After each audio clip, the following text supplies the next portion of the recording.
Hello, Internet. So, if you follow my channel, if you're watching this video, you probably do because I get about 10 viewers anymore. I've been doing a lot of Daredevil minis. They haven't got a ton of reception, so I don't know. I felt the need to kind of finish the job, so I'm just gonna kind of knock it out because I read them all recently, except for those playing the home game. The second Man Without Fear, so not Daredevil Man Without Fear, but Man Without Fear. That takes place between the Charles Soule and Chip Zdarsky run. I'm in the middle of Soule's run right now, so I'm going to read it kind of in place. And yeah, there's a couple other minis based on Daredevil reading that I kind of want to get to in here, but it's relevant to that, so I'll be there. I'll keep these relatively quick, but this video is going to be a little longer because I'm talking about that. So the first mini is Daredevil Redemption, which takes him to Redemption, Alabama. And the majority of this mini felt like you didn't need Daredevil at all. It's this really grisly murder of a kid, and in there's like the small town corruption. There's all these ideas of Satanism. There's a little incest worked in there, some just a lot of like small town Americana religious stuff in particular, kind of a la some grittier true crime podcast stuff, which comes after when these comics came out as kind of a phenomenon. Thanks, NPR.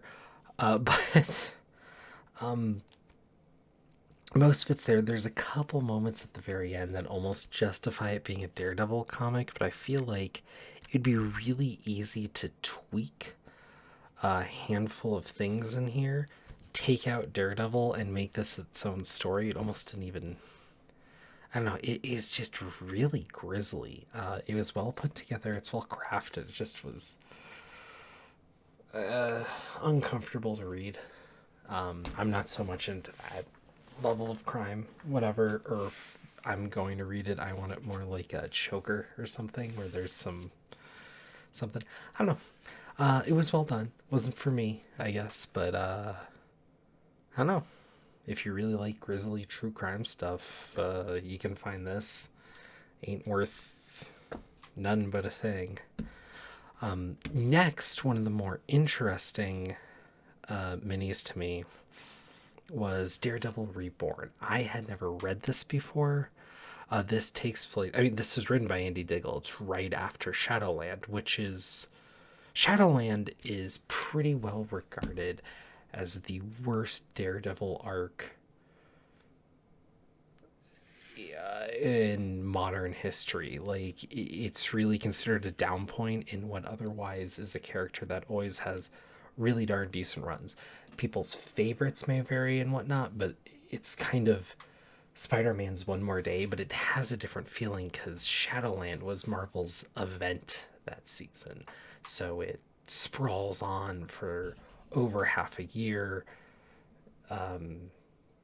There's all this build-up, there's all these tie-ins, and by the time you read the whole thing, the size of it is about half of Diggle's output, it feels like, and there's all this other stuff wrapped up in it. None of it's particularly grand, but it's there. I'm sure some people can defend a couple of the side minis or whatever. I remember being not too enamored with it, but not so thrown by it. Like, yeah, I didn't love it either, but I was like, yeah, it's all right. I've definitely read worse Marvel events. But I skipped this and then jumped on Wade's Daredevil. I think pretty understandably with a lot of people after reading that as kind of thinking maybe I want to skip Diggle's little 4-issue mini, but I read it here now. What's fascinating to me is all the covers to Daredevil Reborn are incredible, but they have nothing at all to do with the story. He doesn't put on the costume. He's walking across the U.S. He gets stuck in kind of like the last one. He gets stuck in the small town, gets caught up in the small town conspiracy bit, and kind of finds his gumption to be Daredevil again. There's a cool villain in this Mexican coke dealer that's trading coke for arms and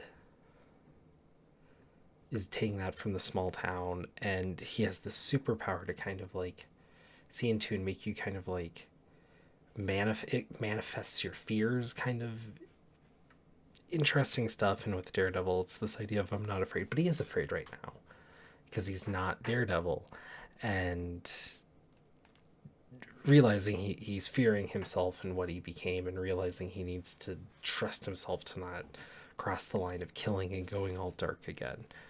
I don't know, but God, look at that cover, and then this is my favorite one. Look at that cover. That's incredible. But I don't know. It was all right. I thought it was decent, and it was a reminder that Diggle's a decent writer. I think he just had an idea that got blown out of proportion, and anytime they try to do the whole Daredevil mysticism thing, it never quite fully seems to land. My opinion. There might be some stuff I haven't read yet. Like I said, I'm getting there, but seems to be my opinion. Next up is Daredevil End of Days, which is Bendis doing. Some of you older Marvel fans might remember for a while, early 2000s, there was X-Men The End, Fantastic Four The End, Wolverine The End. I think Deadpool had a one-shot with The End. They wanted to do like what the final story could be for these characters, which compelling idea for a mini. I actually think it's a really cool idea. That's effectively what this is. This actually starts with Daredevil dying, and we're following Ben Urch trying to figure out what happened. And he's tracking it down. The last word Daredevil says is very definitively the last word he said, but it's not like an actual word. And we go through this whole thing. We get this whole sort of thing with all of Matt's past loves, a number of his past villains. There's a lot in here, and it's this really interesting idea. I think it's well played. There's a big problem with it that gets to Bullseye's bit in here, because the word Daredevil is saying drives Bullseye up the wall. After Bullseye finally does it and kills Daredevil, he loses it rather than kind of doing anything. He is driven to commit suicide, and why that is never really made clear. It seems like a really large foible, and I was reading up on it. Apparently Bendis said in an interview, it's not anything that Matt said, it's that Matt got the last word that drove him up the wall. It's not a very convincing argument, and it certainly isn't held true in the text, but I was compelled to go find an interview, and if you've read this or are curious to read it, having that little nugget might help you, and that's why I'm willing to spoil it a little, because it's not really in the book. I don't know. I think this is a fun mini, does some stuff, and the parts you don't like, doesn't matter too much because it's not canon or anything. It's only needed here, and this has Bendis's touch, but also I'm a sucker for the Urch comics. I mean, I like Deadline. I liked all the Frontline stuff. I liked the Daily Bugle mini. That sort of stuff I think is really cool. The normally was held in, I thought was the Spider Office. Interesting to see that come through. And then the last one is interesting because it's one title, but it's technically 3 minis. So Dark Knights is an 8-issue mini. This first part, Weeks and Lodridge well, except for the final issue of his, which has a different artist, which is odd. I think something happened. It's an interesting little story where Daredevil gets a bout of amnesia, but ultimately realizes he's trying to get a heart transplant to a little girl in the middle of a snowstorm.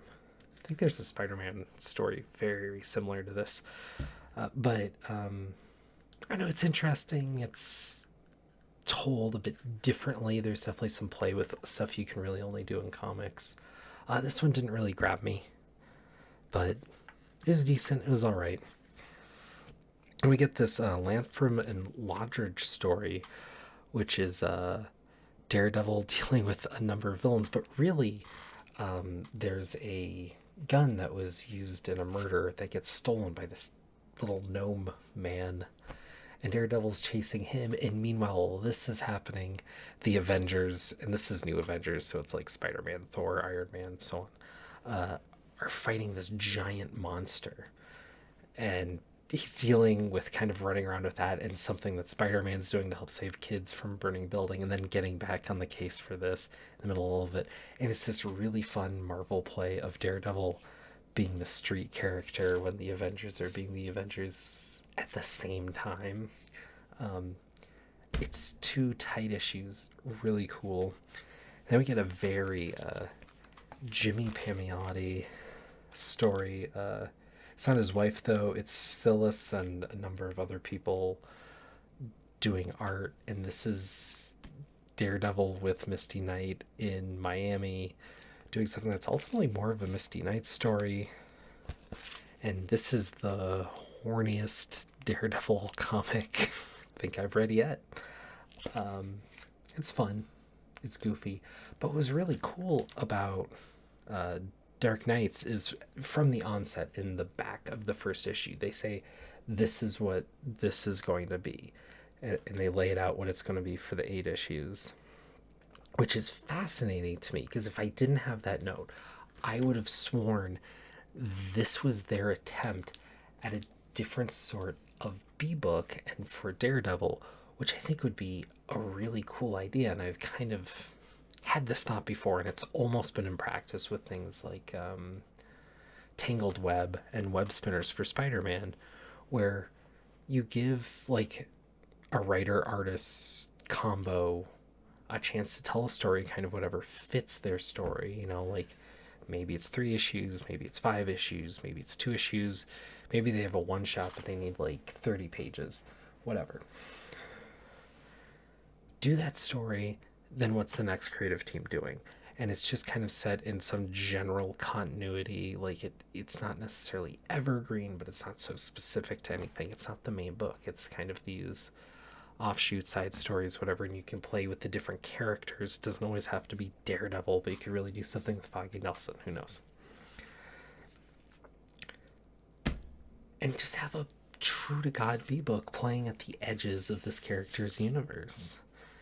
And it feels like they were starting to get there with Dark Knights, and they don't. And again, it's only the bit in the back from the editor that kept me from feeling this way. And it's really funny because Daredevil, despite being consistently one of Marvel's favorite characters, never really gotten a second book. Always just had the main title, which I think is interesting.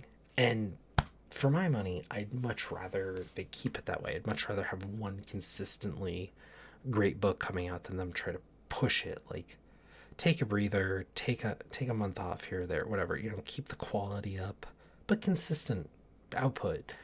And that's a pretty sweet spot. That's great. I don't know. So I enjoyed most of this to some level, but now that I'm in the middle of Soul's Run,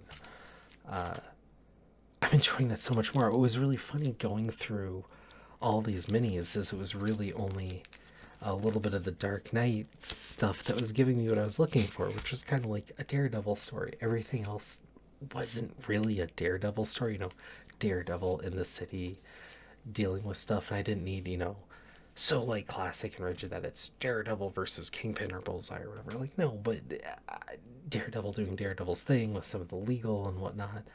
And most of this stuff was not bad, including a couple of the other minis I talked about earlier. So I'm really, really digging it. And despite everything, I'm up to issue 11 of Soul's Daredevil now, and I'm just loving it, whereas I didn't before. I don't know what swapped, but there we are. I'm curious if you guys have any thoughts on Daredevil comics at all. Ping me and keep reading.